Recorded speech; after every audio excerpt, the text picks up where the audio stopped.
It kind of feels like AI went from 0 to 60 in like the time it takes me to make my morning coffee. Right. It's a whirlwind for sure. Yeah, 1 minute it's like, oh, self-driving cars, maybe someday. And now it's like, bam, everyone's using AI for everything. It really is amazing when you think about it. And that's exactly why we're doing a deep dive today into how AI is, well, changing how we work. It's not just changing how we work either, right? It's like changing everything. Totally. But today we're focusing on the workplace. Makes sense. So to help us navigate this whole thing, we're digging into a report. Oh, yeah, I heard of this one. It's called the AI Proficiency Report. That's you right. And it's put out by section. They're great, by the way, if you ever get the chance to check out their stuff. Yeah. I did one of their AI courses last year. I learned a ton. Yeah. They're definitely the experts when it comes to practical AI training, especially for professionals who aren't, coders and stuff. Yeah, none of that like learning to code an entire AI from scratch.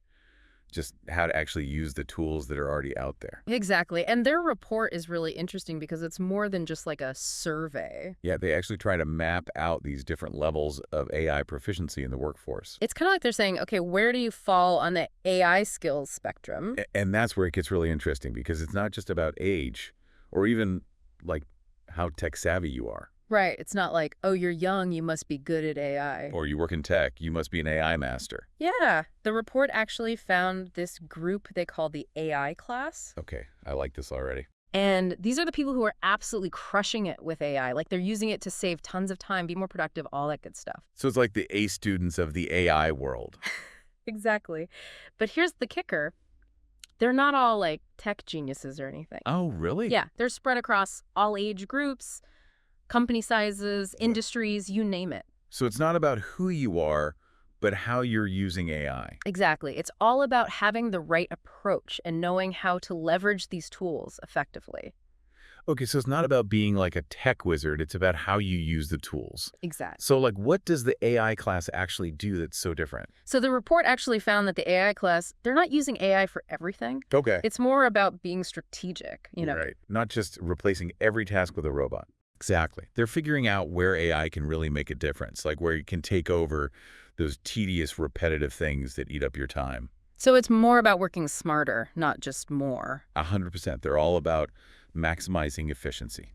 Okay, so what does that look like in practice? Like how much time are we talking about saving here? Well, get this. The report found that members of the AI class are saving up to 12 hours of work time per week. Wait, 12 hours? Yeah, you heard that right. That's like a whole extra work day. I know, right? Just gone poof. And think about it this way. Okay. What could you do with an extra 12 hours every week? Oh my gosh. So much I could finally catch up on. Right. You could learn a new skill, work on a side project, spend more time with family and friends. The possibilities are endless. Okay, so we're talking about like a serious productivity boost here. Absolutely. And it gets even better. Better than 12 free hours a week. What could be better than that? Think about the financial implications.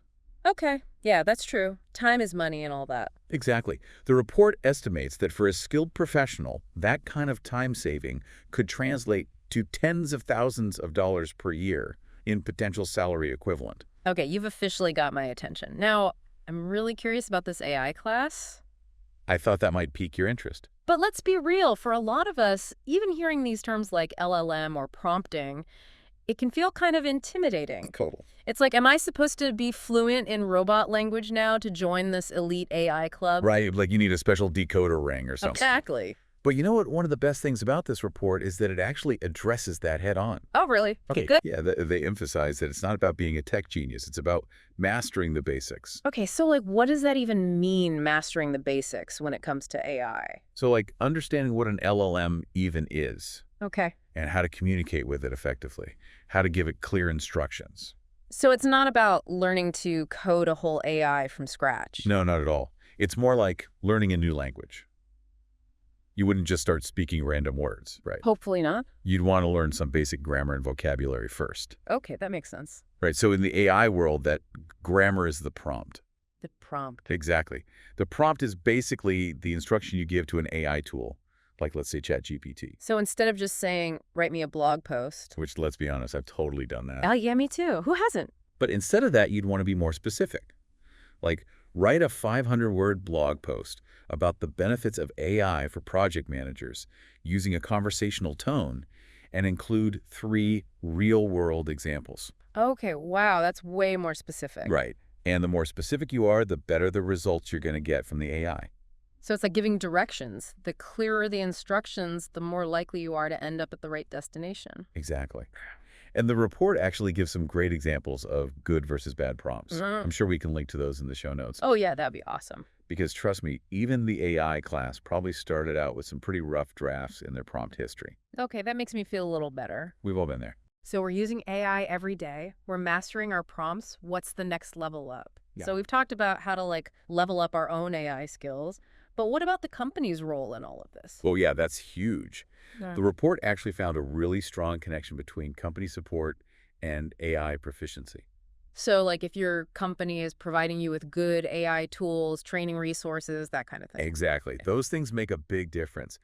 The people in the AI class were way more likely to have access to paid AI tools, for example. Which makes sense, right? The paid versions are usually way more powerful. Exactly. Hmm. And they were also more likely to have received formal training on how to use AI effectively. Okay, so what does that mean for someone who's listening and thinking, oh, my company is still stuck in the Stone Age when it comes to AI? Well, I think the first step is to not underestimate the power of just talking about it, Being that person who's always like, hey, do you know AI can do this? Exactly. Become an internal advocate for AI within your team and with your managers. Because even if the higher-ups aren't necessarily anti-AI, they might just not be aware of all the possibilities. Exactly. They might not realize how much time and money AI could potentially save the company. So how do we convince them? Well, I think the key is to focus on the benefits, Right. right? Instead of just saying AI is cool, we should use it, come to the table with concrete examples.